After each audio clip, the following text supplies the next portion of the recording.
বন্ধুরা, আজকে একটা নতুন গল্প নিয়ে আসলাম তোমাদের মাঝে। এটা সত্য এবং বাস্তব জীবনের ঘটনা। শেষ পর্যন্ত শোনার অনুরোধ রইল। শুনলে তোমার মধু চলে আসবে। দেরি না করে চলো শুরু করা যাক। বাবা আমার রুমে ধীরে ধীরে আসলেন। আমি দরজা ভিতর থেকে লক করতে ভুলে গেছি। আমি ঘুমিয়েছিলাম। বাবা আস্তে করে আমার বিছানায় বসল। তারপর বাবা আমার সাথে যা করেছিলেন তা কোনো মেয়েদের পক্ষে মেনে নেওয়া সম্ভব ছিল না। তাহলে আসল ঘটনাটি শুরু করি। আমার দুই মেয়ে, বক্তার নাম তুষ্টি আর ছোটটার নাম মিষ্টি। তাদের মা খুব শখ করে মিলিয়ে দুই মেয়ের নাম রাখেন। বড় মেয়ে থাকাতে থেকে কলেজে পড়ালেখা করে, আর ছোট মেয়ে আমার সাথে রাজশাহীতে থাকে। তাদের মা মারা যায় বছর 7 আগে। ছোট মেয়ের বয়স 13 বছর। আমাদের ফ্যামিলিতে আর কেউ নেই। একজন ভুয়া আছে, সারাদিন রান্না বান্না করে সন্ধেবেলা চলে যায়। বৃষ্টির বয়স 17 হলেও তাকে দেখতে অনেক লম্বা সুন্দরী। এখনই তার বড় বোনের সমান লম্বা হয়ে গেছে, কিন্তু মন মানসিকতা ঠিকই বাচ্চাদের মতো। এখনও বই তাকে স্নান করিয়ে দেয়। বইয়ের তাকে দেখাশোনা করে আমি কাজের মানুষ, সারাদিন বাইরে থাকি। মেয়েদের দিকে খুব একটা নজর দিতে পারি না। পুরনো বই হাতে সব সামলায়, তাই মেয়েদের সাথে আমার বন্ধুত্বপূর্ণ সম্পর্ক গড়ে ওঠেনি। তারা আমাকে বেশ ভয় পায়। হঠাৎ একদিন বুয়া অসুস্থ হয়ে যায়। প্রায় 1 সপ্তাহ আসতে পারেনি। একদিন রাতে অফিস থেকে বাসায় এসে খেতে বসি। বৃষ্টি আমাকে ঠোঁট ফুলিয়ে বলল, বাবা আমাদের বুয়া 1 সপ্তাহ ধরে আসে না, তাই আমি গোসল পর্যন্ত করতে পারছি না। তুমি রোজ বাইরে থেকে খাবার নিয়ে আস, এসব খেতে আর ভাল লাগে না। তুমি কাল থেকে নতুন কোনো বুয়া নিয়ে আসো প্লিজ। আমি হাতটা করে বললাম, গোসল না হয় আমি করিয়ে দিলাম, কিন্তু খাবারের যখন সমস্যা তো নতুন বোঝাত খুঁজতে হয়। বৃষ্টি বলল, ঠিক আছে কাল গোসল করিয়ে দিও। আমি খাওয়া বন্ধ করে মেয়ের দিকে চাইলাম।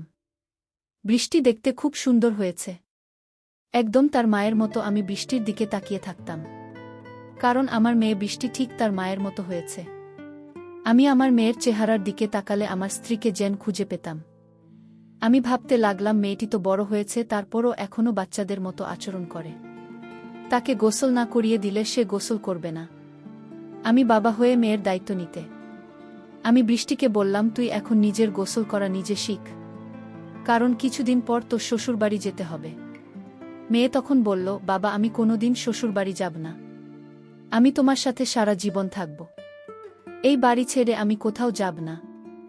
আমি আমার মেয়ের কথা শুনে অবাক হয়েছিলাম। এই মেয়েকে নিয়ে আমি কি যে করি। পরের দিন তাকে আমি গোসল করিয়ে দিলাম, নিজ হাতে তুলে ভাত খাইয়ে দিলাম। তারপর মেয়ে আমার শান্ত হল। আমি বললাম, যাও বৃষ্টি, এবার তোমার রুমে গিয়ে ঘুমিয়ে পড়। সে বায়না করে বলল, বাবা ঠিক আছে। বরাক ছাড়া আমি একা আমার রুমে ঘুমাতে ভয় করে। আমি তাকে সান্ত্বনা দিয়ে বলেছিলাম, শোন মা, কিছুদিন পর থেকে তুই আমার রুমে ঘুমাবি, ঠিক আছে? এখন নিজের রুমে গিয়ে ঘুমিয়ে পড়ো মা। তারপর মেয়ে যখন তার নিজের রুমে ঘুমাতে গেল, আমি গভীর রাতে আমি ধীরে ধীরে মেয়ের শোবার ঘরে গেলাম। গিয়ে দেখি সে টিভি দেখছে। আমি তাকে গিয়ে বললাম, না তুমি এখনো টিভি দেখছো? আমার মেয়েকে বললাম, মানে তোর মুখের দিকে তাকালে তোর মায়ের মুখটা আমার চোখের সামনে ভেসে ওঠে। আমার কথা শুনে সে খুব খুশি হল। আমি আমার মেয়ের দিকে তাকিয়ে রইলাম। আমি যেন আমার মেয়ের মাঝে আমার স্ত্রীকে খুঁজে পেলাম। আমি যখন এভাবে তাকিয়েছিলাম, সে কিছুটা অবাক হল। বল, তোমার কি হয়েছে বাবা? তুমি এভাবে আমার দিকে তাকিয়ে আছো কেন? আমি তোমার খুব আদরের মেয়ে, তাই না বাবা? আমি বললাম, হ্যাঁ মামনি, তুমি খুব আদরের মেয়ে আমার।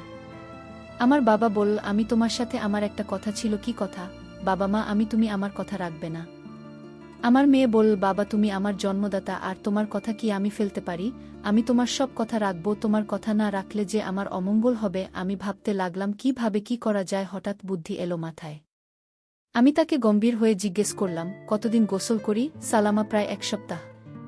তাই? আচ্ছা ঠিক আছে, চলো আমি তোমাকে আজ গোসল করিয়ে দিই। কাজের বুয়া আসবে কোনোদিন, আর তুমি এতদিন গোসল ছাড়া থাকবে। নাম গোসল না করলে ঘুম হবে না মামনি রাতে। তাই চলো আগে গোসল না করিয়ে দেই। তুমি আমার মেয়ে, আমি তোমার যত্ন না করলে লোকে মন্দ বলবে। তাছাড়া আমি তোমাকে এভাবে থাকতে দিতে পারি না। চলো আমি তোমাকে গোসল না করিয়ে দিই। এতদিন গোসল না করলে শরীর খারাপ হবে। মেয়ে বলল, এখন তো রাত, কাল সকালে করি আব্বু। আমি আমার মেয়ের কথা মেনে নিলাম। তবে মাকাল তো আমি কাজে চলে যাব। ফিরতে আবার রাত হবে। মেয়ে বলল, ঠিক আছে বাবা, তাহলে কাল রাতে তুমি গোসল করিয়ে দিও। যা বাবা, এখন গিয়ে ঘুমাও। আমিও ঘুমাব। ঠিক আছে মা, তাহলে তুমি ঘুমিয়ে পড়। আমি ঘুমাতে গেলাম। পরের দিন সকালে উঠে আমি আমার মেয়েকে বললাম, মা আজ বাড়িতে কেউ নেই, তাই বাড়িটা একদম খালি পড়ে থাকবে। তোমার আজ আর স্কুলে যেতে হবে না, কাল স্কুলে যেও। আমি বাবার কথা শুনে খুব খুশি হলাম, কারণ আজ সারাদিন টিভি দেখতে পারবো। সেদিন আমি সারাদিন ঘরে বসে টিভি দেখছিলাম, বড় আপুর সাথে ফোনে কথা বলেছিলাম। সন্ধ্যা ঘনিয়ে আসছে, বাবা এখনো বাড়িতে ফিরছে না। আমি বাবার জন্য অপেক্ষা করতে লাগলাম, কিন্তু বাবা প্রায় রাত 10টার দিকে বাড়িতে ফিরল। আমি বাবাকে জিজ্ঞেস করলাম, বাবা এত দেরি হল কেন? আমি তোমার জন্য সেই কখন থেকে অপেক্ষা করছি, তোমার কোনো খবর নেই। বাবা বলল, মা আমি একটা ঝামেলায় পড়ে গিয়েছিলাম, তাই আসতে একটু দেরি হয়ে গিয়েছে। এখন চলো মা, গোসল করিয়ে দিই। মেয়েটা বলল, বাবা আমি আজ গোসল না করলে হয় না, খুব শীত লাগছে। আমি মেয়েকে বললাম, মা আজ তোমার গোসল করতে হবে, নইলে তোমার শরীরে অসুখ হয়ে যাবে, শরীরে সর্দি জ্বর আসতে পারে। আমি বাবার কথা শুনে বললাম, ঠিক আছে বাবা, চলো আমি গোল করব। আমি তাকে বাথরুমে নিয়ে গেলাম। তারপর আমার ছোট্ট মেয়েটাকে গোসল করিয়ে দিলাম। আমার লক্ষ্মী মেয়েটা বলল, বাবা আজ মাথাটা অনেক ভাল লাগছে, আমার শরীরটা ভাল লাগছে। আমি বললাম, গোসল হচ্ছে আল্লাহর নেয়ামত, গোসল না করলে শরীর ভাল লাগে না, রাতে ঘুম হয় না। আজ তোর অনেক ভালো ঘুম হবে। তারপর রাতের খাবার খেয়ে যখন আমি ঘুমাতে গেলাম, আমার মেয়ে বলল, বাবা আজ তুমি আমার রুমে ঘুমাবে, কারণ এই রুমে আমি একা একা থাকতে ভয় লাগে। আগে তো আপু আর আমি একসাথে থাকে। আমি আমার মেয়ের কথা শুনে বললাম, ঠিক আছে তুমি আমার রুমে চলে আসো। আমি আর আমার মেয়ে গল্প করতে শুরু করলাম। আমার মেয়ে আমায় জিজ্ঞেস করল, বাবা তুমি মায়ের অভাব বোধ করছো? হ্যাঁ মা, তোর মা তুই অনেক ছোট থাকতেই মারা গিয়েছিল।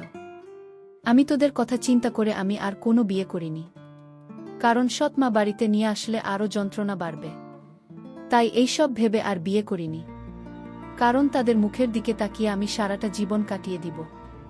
বাবার কথা শুনে আমার কান্না চলে আসছিল। আমার বাবা তার নিজস্ব খোঁজেননি, আমাদের সুখের জন্য বাবা সারা জীবন এভাবেই কাটিয়ে দিল। আসলে এরকম বাবা হয় না এই জুটি, কিন্তু আমি যে ভাবনাটা ভেবেছিলাম সেটা আমিই ভুল ভেবেছিলাম। জানি না সেটা ভুল না সঠিক।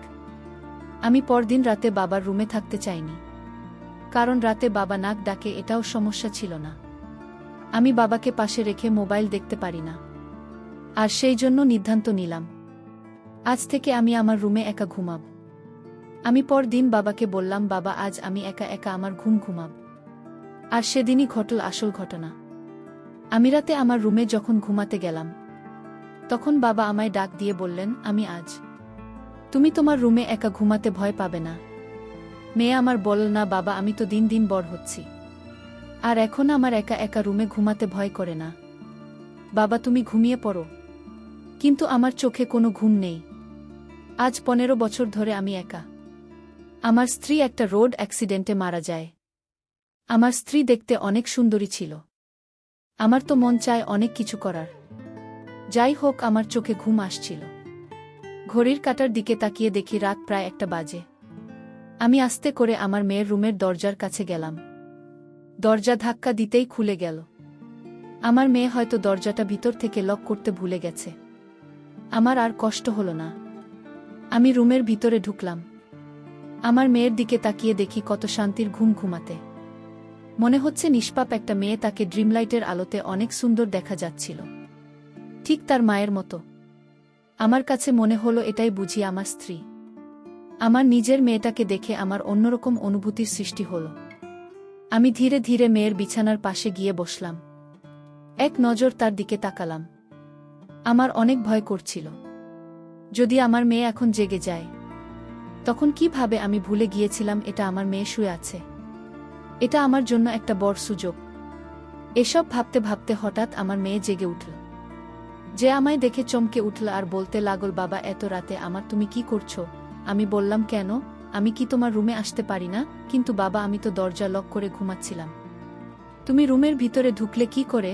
আমি বললাম, মা তুই ঘুমানোর আগে দরজা লক করতে ভুলে গিয়েছিলি, আর তাই তো রুমে আসতে পারলাম। বাবা তুমি ইদানিং কেমন জানি হয়ে গেছে। যাও তোমার রুমে গিয়ে ঘুমাও, যখন তখন আমার রুমে ঘরে চলে আসো। পরদিন সকালে আমি আমার মেয়েকে বললাম, মা গোসল করবে না, আমি চলে গেলে কে তোরে গোসল করাবেন? মেয়ে তখন বলল, বাবা আজ থেকে তোমার আর কষ্ট করতে হবে না, আমি নিজে গোসল করতে পারবো। আমি আমার মেয়ের কথা শুনে ভাবলাম মেয়ে কি আমার মনের কথা জেনে গেছে, আরেক মনে ভাবলাম সে আমার মনের খবর কি করে জানবে।